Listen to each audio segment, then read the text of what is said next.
You're listening to Addiction Medicine Beyond the Abstract, the official podcast of the Journal of Addiction Medicine. If this is your first time listening, thanks for coming.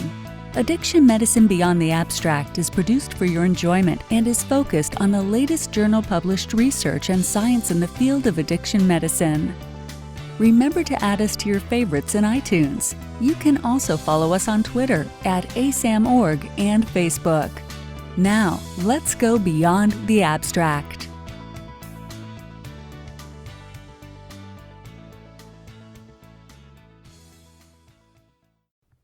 Welcome to Addiction Medicine Beyond the Abstract. I'm your host, Dr. Sean McNeil, and today we hear from Dr. MacKenzie Peltier. She's an Assistant Professor of Psychiatry at the Yale School of Medicine. Her recent article in the Journal of Addiction Medicine is titled, "Do Sex Differences Among Adults with Opioid Use Disorder Reflect Sex-Specific Vulnerabilities? A Study of Behavioral Health Comorbidities, Pain, and Quality of Life." She begins by sharing about her journey to become an addiction researcher. Thank you for inviting me on the podcast. I'm very excited to be here today. I'm a licensed clinical psychologist, and I guess I've been interested in addiction since the start of my career. Following my undergraduate studies, I began working as a research assistant in the laboratory of the late Dr. Nancy Mello in the Alcohol and Drug Abuse Research Center at McLean Hospital and Harvard Medical School. And that was really my first introduction to the addiction field and substance use disorder research. It was also my first exposure to the importance of studying sex differences in the initiation, maintenance, and treatment of substance use. And I've been very fortunate that throughout my career, I've been able to continue pursuing answers to these research questions that I was first introduced to in Dr. Mello's lab. My experiences then took me to Louisiana State University, where I pursued a PhD in clinical psychology under the mentorship of Dr. Amy Copeland. At LSU, I was interested in identifying sex-specific variables that impacted and influenced a female's motivation to quit smoking, as well as their response to cessation treatments across the lifespans of both in pre- and post-menopausal women. As part of my doctoral training at LSU, and also as part of my pre-doctoral internship at the VA Connecticut healthcare system in West Haven, Connecticut, I began treating veterans and civilians with substance use disorders and began observing firsthand the high prevalence rates of co-occurrent psychiatric disorders that we see in substance using populations. And it really left me with the want to pursue a postdoctoral fellowship that would allow me to not only continue to study sex and gender differences as they relate to substance use, but also begin to explore this intersection and the role of stress and negative affect that I was seeing in these co-occurrent disorders in the clinical populations I was working with. And I was fortunate to be able to do that in the laboratory of Dr. Sherry McKee in the Department of Psychiatry at Yale School of Medicine. And I've actually been very fortunate that I have remained in the Connecticut area. I'm currently a staff psychologist at VA Connecticut, where I specialize in treating veterans with co-occurrent PTSD and substance use disorder. And I've also continued my work with Dr. McKee in the Department of Psychiatry at Yale, where I am continuing to study the role of sex and stress-related disorders in substance-using populations. Next, Dr. Peltier discussed how she decided to examine the sex-specific vulnerabilities that individuals with opioid use disorder face, including discrepancies that she has observed among these individuals. So I guess I've been interested in exploring sex and sex-specific vulnerabilities for most of my career. But specifically with the rise of the opioid epidemic, there has been a call to really begin to explore whether or not opioid use disorder and the vulnerabilities related to opioid use disorder impact men and women differently. And one example of this, there was an article in the Lancet where Jill Becker, one of the giants in studying sex differences in substance use, advocated for these vulnerabilities to be explored.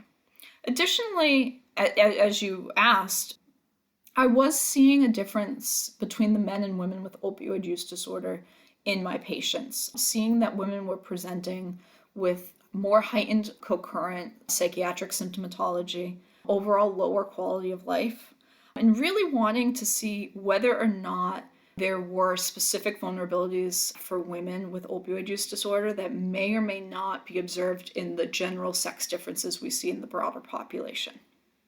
She continues by discussing why there seems to be a higher likelihood of past-year psychiatric diagnoses among women with opioid use disorders. This is an excellent question. We actually observe across almost all substances, opioids, cocaine, alcohol, even tobacco, that women actually have higher rates of past year psychiatric diagnoses. And in general, compared to men, whether or not using substances, women do have a higher likelihood of internalizing disorders, so things like depression, anxiety, personality disorders. And I think one of the things we attribute this fairly well-established sex difference to is the idea that women are more likely to turn to substance use or more likely to use substances in order to escape a low mood, a stressful situation. Women are more likely to drink a glass of wine to cope with a stressful day, whereas their male counterparts are more likely to use alcohol to enhance a positive situation, such as a celebration, such as watching their favorite football team play. And I think this also applies to opioids, that women are more likely to turn to opioids to cope with negative affect and stress than their male counterparts. And I think that is likely the root of when we're seeing high prevalence or high likelihood of past year psychiatric disorders among women, is the draw to use substances to negatively reinforce negative affect. Next, Dr. Peltier explored whether sex differences in the perception of pain correlate with behavioral health comorbidities. I think this is actually another great question. We do know that there are very well-established sex differences in terms of the perception of pain. We know that women overall, they show a greater sensitivity to pain, both pain sensitivity as well as laboratory-based pain sensitivity. And also there are higher rates of prevalence to chronic pain in women compared to men. Additionally, we see that women are more likely to use opioids to manage not just their pain, but also their psychological distress than their male counterparts. And this leads to overall poor functioning and lower quality of life, which again, almost synergistically relates back to increased pain sensitivity and increased depressive moods and depression. And so I think there's a very clear correlation between the enhanced perception of pain in women and behavioral health comorbidities. An interesting note from her article is that 1/3 of women with opioid use disorder were found to have PTSD. Dr. Peltier examines this finding.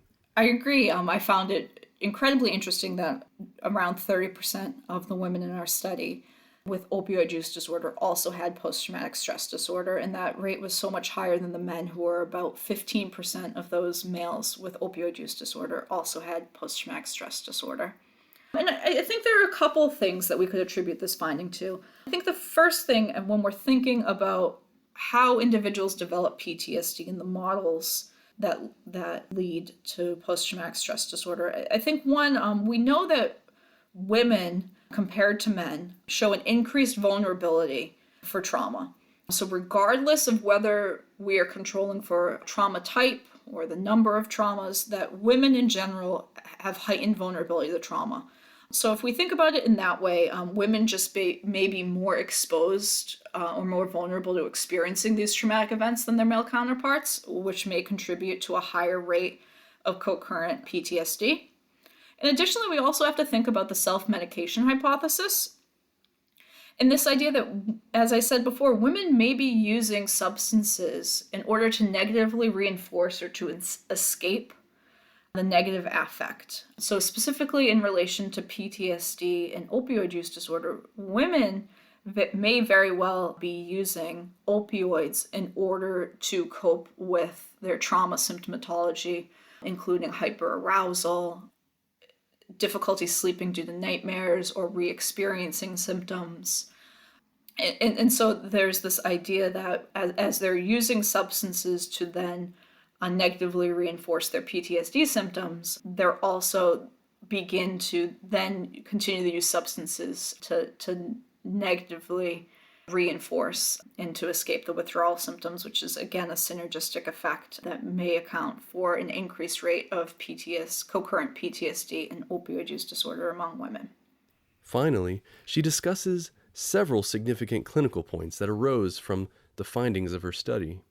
I think really one of the main take-home points from the study is there's high rates of concurrent psychiatric disorders in both men and women with opioid use disorder. And this warrants adequate treatment of multimorbidities in both men and women. But it is important to know that, and we continue to replicate this, that women have an increased vulnerability and experience a higher prevalence of psychiatric co-occurrent disorders than their male counterparts. And so this may potentially leave women particularly vulnerable. And we really need to work and focus on sex-specific interventions that can help women achieve abstinence and live the lives they want to live. And I think we can very much do that as clinicians and researchers, but by really understanding that substance use disorder may impact men and women differently, and that should go and be considered as we're treatment planning and also planning our research studies as well. I feel like I can't underscore that enough, that we need more research studies to be powered to explore sex differences so we can develop treatments to better target female substance use. I want to thank Dr. MacKenzie Peltier for her discussion. Her article can be found in the November-December 2020 issue of the Journal of Addiction Medicine. This ends today's podcast. Thank you for listening to Addiction Medicine Beyond the Abstract. All of today's show links can be found in the show notes. Remember, you can preview additional abstracts at journalofaddictionmedicine.com. This program was produced by the American Society of Addiction Medicine.